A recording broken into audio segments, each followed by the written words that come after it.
क्या सिग्नल साबिक वज़ीर आज़म इमरान खान को मिला है कि उन्होंने निहायत इत्मीनान से कह दिया कि सुप्रीम कोर्ट का 5 रुकनी बेंच हो या फुल कोर्ट, हमें कोई फर्क नहीं पड़ता।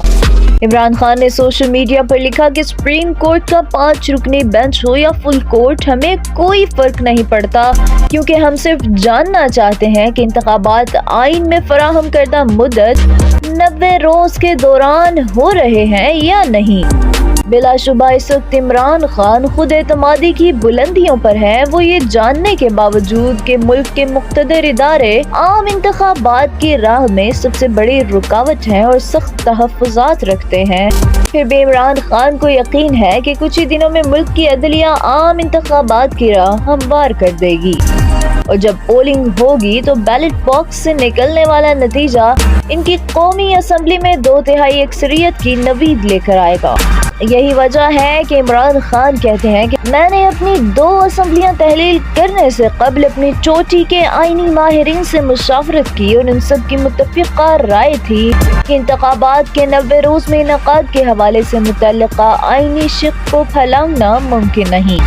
ये बात किसी भी शक व शुबह से बालातर है कि 3 दहाइयों तक जो सबक इमरान खान को पढ़ाया गया वो उन्हें अज़बर हो चुका है और वो हरगिज़ इससे पीछे हटने को तैयार नहीं है।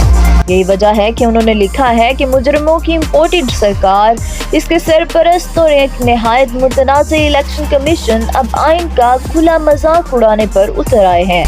दस्तूर की मुख्तलिफ शिकों को खुद के लिए काबिल अमल जबकि दीगर को नाकाबिल नफाज करार देकर ये गिरोह दरअसल पाकिस्तान की असास पर हमला आवर है जो आइन और कानून की हुक्मरानी पर इस्तवार है।